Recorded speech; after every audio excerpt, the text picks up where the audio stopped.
Shalom saudara-saudara yang dikasihi Tuhan Yesus Kristus. Selamat pagi, selamat berjumpa dalam renungan pada pagi hari ini. Selamat beraktivitas dan selamat melayani Tuhan. Kita bersyukur karena kemurahan Tuhan. Hari ini kita boleh bangun dengan kekuatan baru. Semua karena anugerah Tuhan. Saat ini sebelum kita mendengarkan renungan firman Tuhan, marilah sama-sama kita berdoa. Bapa kami yang di sorga, Bapa dalam nama Tuhan Yesus Kristus, Tuhan dan Allah kami yang baik, kami bersyukur untuk berkat kemurahan-Mu, di sepanjang malam Tuhan sudah lindungi kami, dan pagi ini kami boleh ada sebagaimana kami adanya. Semua karena berkat kemurahan Tuhan. Saat ini kami mau mendengarkan sabda firman-Mu. Jamah hati kami Tuhan, berikan pengertian yang baru, untuk kami memahami firman-Mu dan taat melakukan kehendak-Mu. Dalam nama Tuhan Yesus, kami berdoa. Haleluya, amin. Saudara yang terkasih, ayat pembacaan Alkitab kita hari ini terambil dari 2 Korintus 5 ayat yang ke-14 sampai 17. 2 Korintus 5 ayat 14 sampai 17. Sebab kasih Kristus yang menguasai kami, karena kami telah mengerti bahwa jika satu orang sudah mati untuk semua orang, maka mereka semua sudah mati.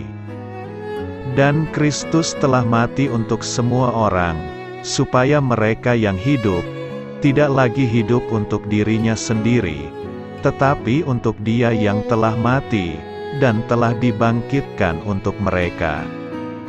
Sebab itu kami tidak lagi menilai seorang juga pun menurut ukuran manusia, dan jika kami pernah menilai Kristus menurut ukuran manusia, sekarang kami tidak lagi menilainya demikian.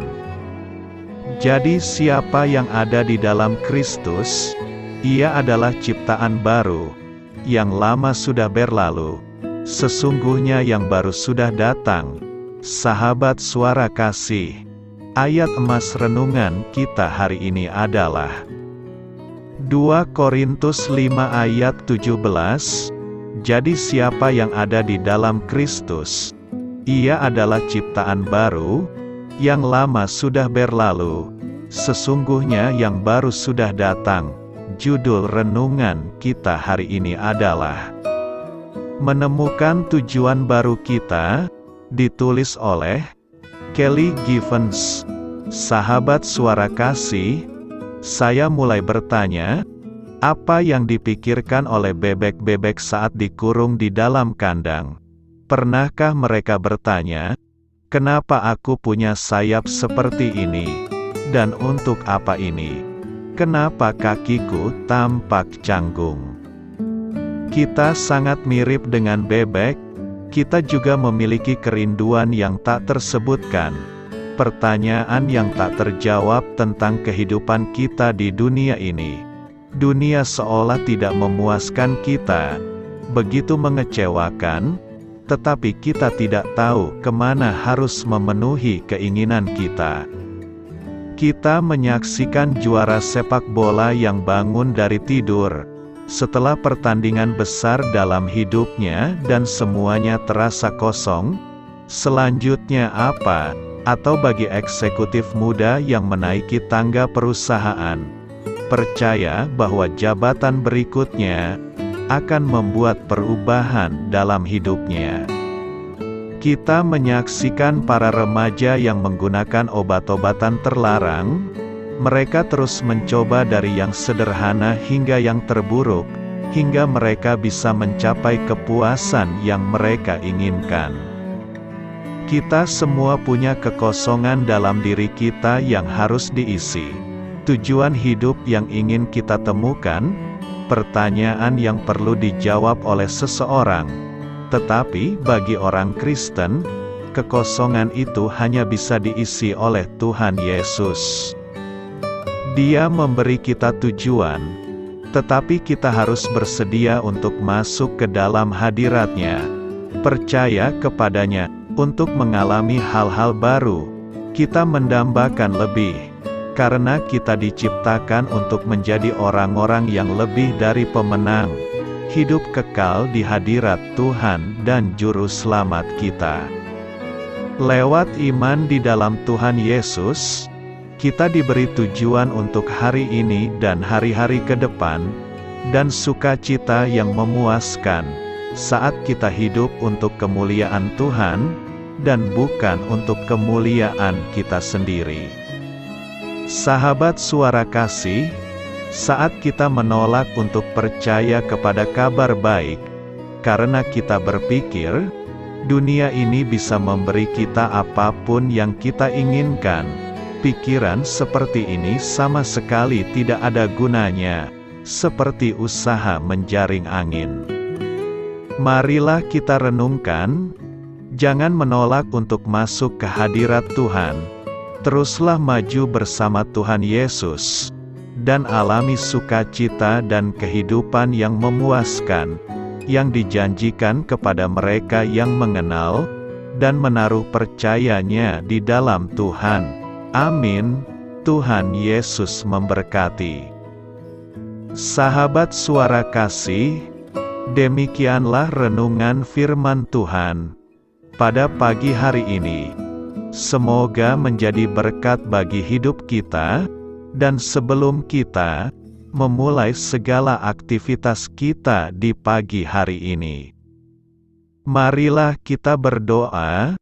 Bapa kami yang di sorga, Bapa di dalam nama Tuhan Yesus Kristus, terima kasih Bapa, karena Engkau sudah menjadi Allah bagi kami.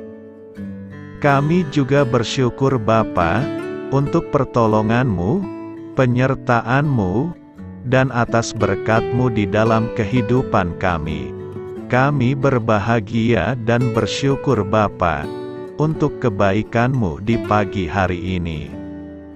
Tak berkesudahan kasih setia-Mu, tak habis-habisnya rahmat-Mu, selalu baru setiap pagi, besar kesetiaan-Mu di dalam hidup kami.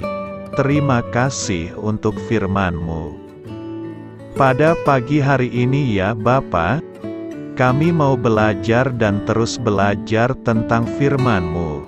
Firman-Mu yang menguatkan dan meneguhkan iman percaya kami. Firman-Mu yang mengubahkan kehidupan kami. Kami mau berjalan bersama dengan Engkau, di sepanjang kehidupan kami Bapa, agar kami tidak tersesat di dalam dunia ini. Terima kasih Bapa, buat kesempatan dan nafas kehidupan yang masih Engkau berikan. Kami mau memakai kehidupan kami, untuk hormat dan kemuliaan nama-Mu.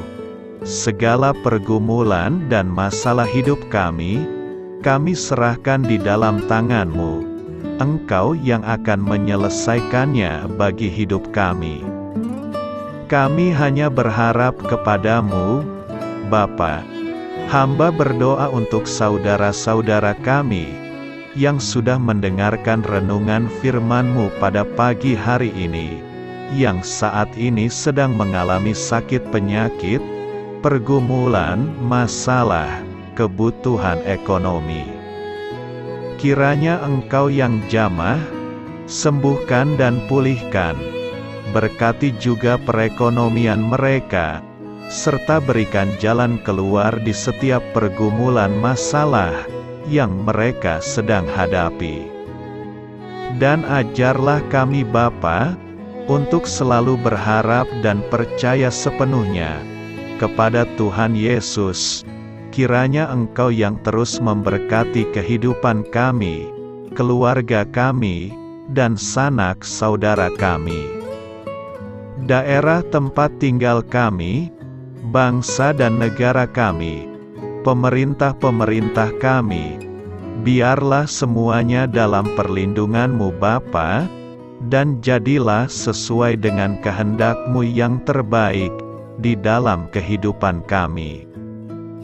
Dan pada pagi hari ini ya Bapa, kami mau berterima kasih buat perlindungan-Mu di sepanjang malam yang telah kami lewati. Pagi hari ini, kami akan memulai aktivitas kami sebagaimana mestinya. Kami yakin dan percaya, perlindungan-Mu tetap ada di dalam hidup kami, dan juga di sepanjang hari yang akan kami lewati ini. Terima kasih Bapa. Inilah yang menjadi doa dan permohonan kami. Dalam nama Tuhan Yesus Kristus, kami berdoa. Amin.